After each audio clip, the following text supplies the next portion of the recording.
Hey YouTube, Twig here, bringing you all my Snake Eye Yu-Gi-Oh! Deck profile. This is one of the new decks from the Age of Overlord booster set. I believe we're starting up a whole new storyline with the Diabellstar character traveling to the many different worlds, with the first being the Snake Eyes deck. So you can utilize some of the Diabellstar cards with the Sinful Eyes spells being used in the Snake Eyes deck. We'll be getting the Goblin Riders in the next booster set, which also ties into the Diabellstar storyline. But until then, we'll work with what we have for the Snake Eyes deck, which focuses on placing cards face up in your opponent's spell and trap card zone, and then making use of the many different Snake Eye monsters to special summon out these level 1 fire monsters and their boss monster Flameburst Dragon. So without further ado, let's go ahead and get started with the deck profile.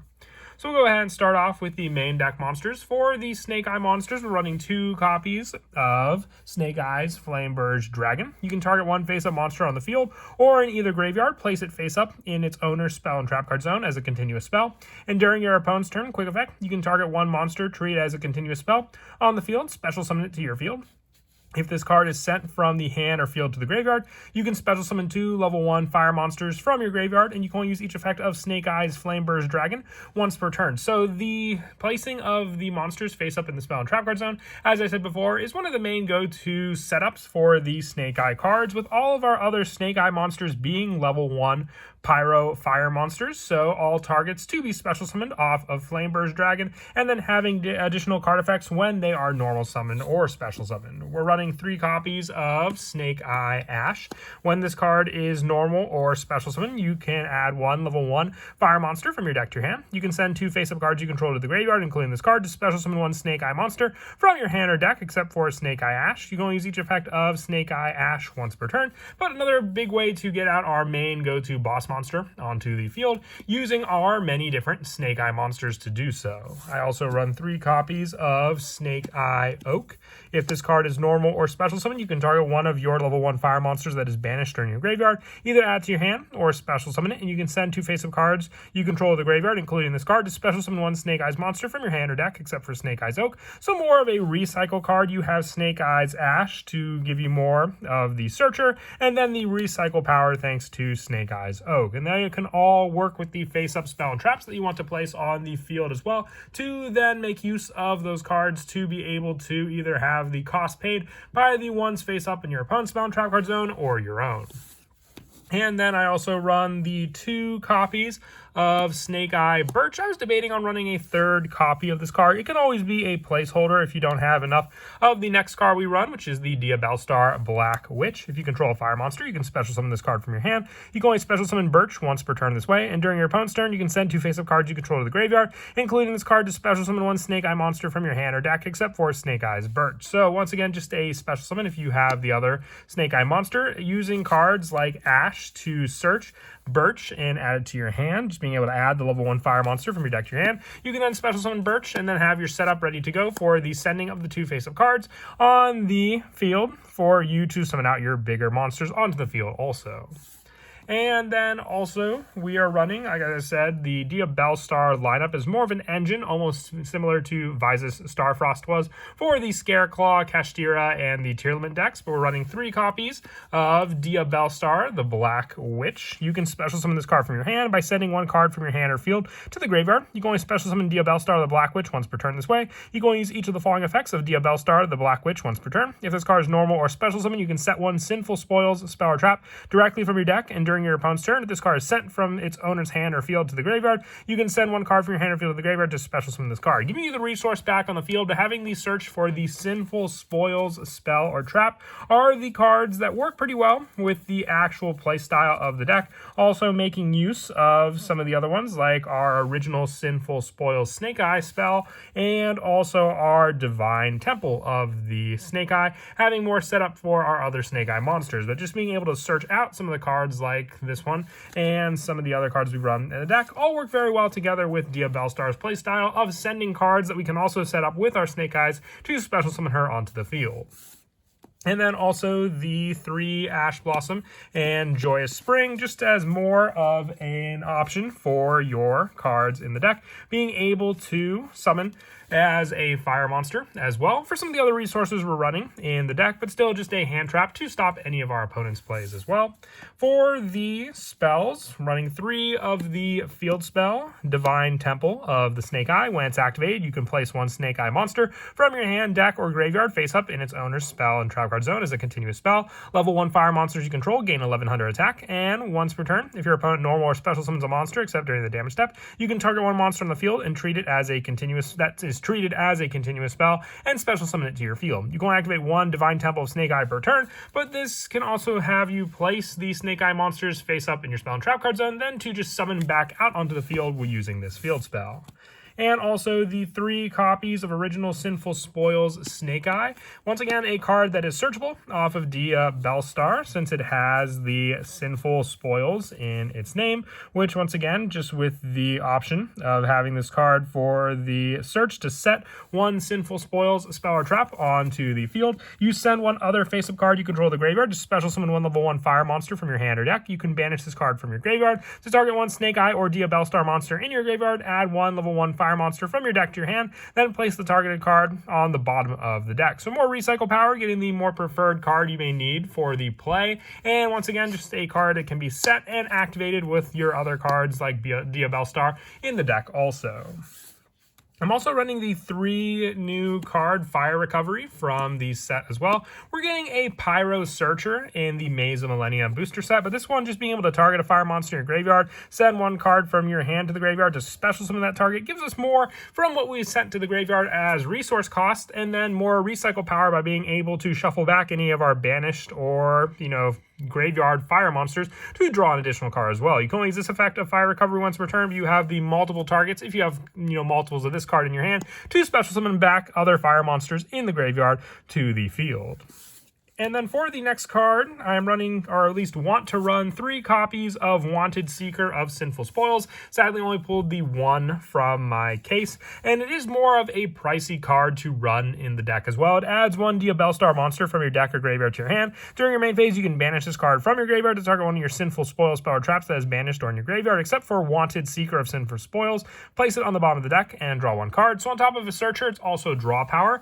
Now, some of the cards you can substitute for this is either the Sinful Spoils of Subversion Snake Eye. It was a secret rare that came out in Duelist Nexus, or additional copies of Sinful Spoils of Doom Ursilia. Now, both of these cards can be, placed in if you're going for more of a budget build, putting either of these 2 cards, and then when you get the actual wanted posters, you can just add them in as this spot, because you definitely do want to run 3 of in the deck. For the rest of the spells, I run 2 copies of Triple Tactics Talent, just more draw power, or being able to take away your opponent's resources, depending on if they activate anything that has a monster effect in response to your own cards. And then also, I am running 1 Sinful Spoils of Doom Ursilia as just another Sinful Spoils card. You target a level 7 or higher spellcaster monster you control, apply the following effect. While that monster is unaffected, while face up, that monster is unaffected by other monster effects this turn, and is sent to the graveyard during the standby phase of the next turn. So protection for your Diabellstar, and all monsters your opponent currently controls lose attack equal to the targeted monster's attack. So, and then if their attack becomes 0 by this effect, destroy them. Just another way to set this card with Diabellstar, and then the following turn activate it, and then just have the potential to clear your opponent's field also. Also the 1 Terraforming for the field spell search, 1 Foolish Burial for more graveyard setup, and I like it to be used pretty well in tandem with the send and then special summon of having another target in the graveyard with Fire Recovery to summon it back onto the field. And then 1 Call by the Grave to finish off the spell lineup there.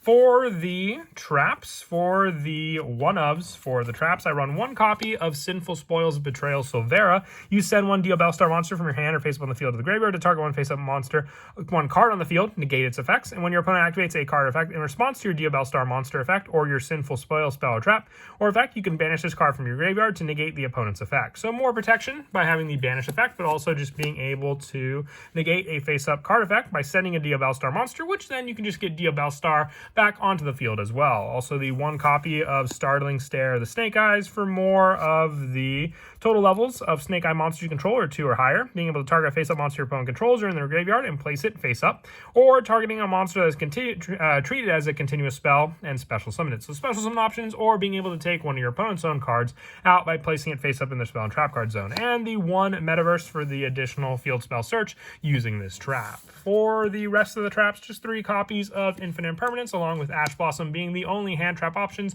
in the deck to use, but I find it to be a well enough number to use in tandem with all the other Snake Eye cards we run.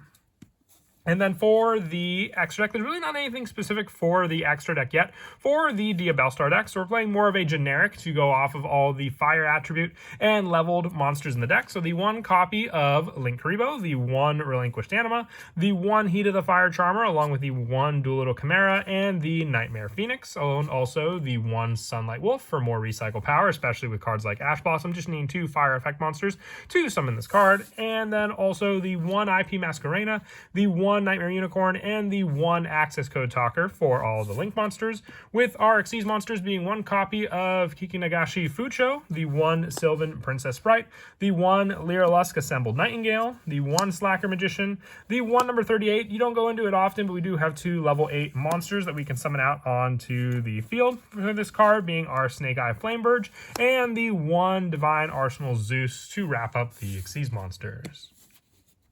And then as for some of the go-to plays in the deck, the setup for your Snake Eyes to then react for the send for special summon. So you either have the option to special summon on your opponent's turn with cards like Snake Eyes Birch, or even during the option of your own turn to set up Flameburge Dragon on the field. So your first initial play can be revolved around your Snake Eyes Ash. Just when this card is normal summoned, you can add 1 level 1 fire monster from your deck to your hand. So then you can add your Snake Eyes Birch. If you control the fire monster, you can then summon Birch onto the field. And then with this, you only have a limit of 1 special summon per turn, but it's why I only like to run the 1 Birch to begin with, since it can be searched off of other cards as well. Then you can send 2 face-up cards you control to the graveyard, including this card, to special summon a Snake Eye monster from your hand or deck. So you can send these 2 cards to then summon your Flameburge Dragon onto the field. Then also just being able to target 1 face-up monster on the field or in either graveyard, place it face-up in its owner's spell trap card zone. So if you went first against your opponent, you could just take 1 of your Snake Eye cards and place it. But if you wanted to then utilize the special summon on your opponent's turn,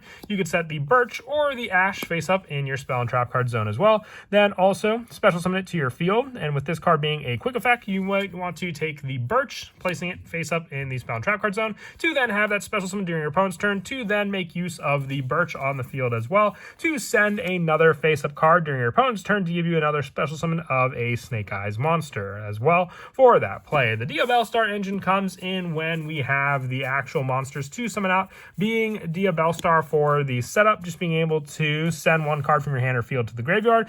Can also give us our Snake Eye monsters to recycle in the graveyard, like Oak, being able to add them back to our hand when this card is normal or special summon. And most of the time, you'll summon out your Diabellstar Black Witch to the field by this special summon of this card being able to only use each effect if it's normal or special summon to set the Sinful Spoils card, and being able to send 1 card from your hand or field to the graveyard. So you can send cards like your Snake Eyes Birch or Ash to the graveyard, summoning out this card, giving you the set of your Sinful Spoils card as well. So depending on which one you wanted to send or set, you can also set cards like Wanted, Seek, or Sinful Spoils, because then you can use your Diabellstar as one of the face-up cards along with your Snake Eye monsters to send to give the special summon, and then just use the Wanted, Seeker of Sinful Spoils to add the Diabellstar back to your hand to reuse again later. But that is it for the deck profile. I hope you all enjoyed. Like I said, this is the start of what looks to be a brand new storyline for the Yu-Gi-Oh story, revolving around Diabellstar and the Snake Eyes. We'll get the Goblin Riders in the next booster set as well to look forward to. But as always, until next time, please don't forget to leave a like and subscribe, and Kira Twig out.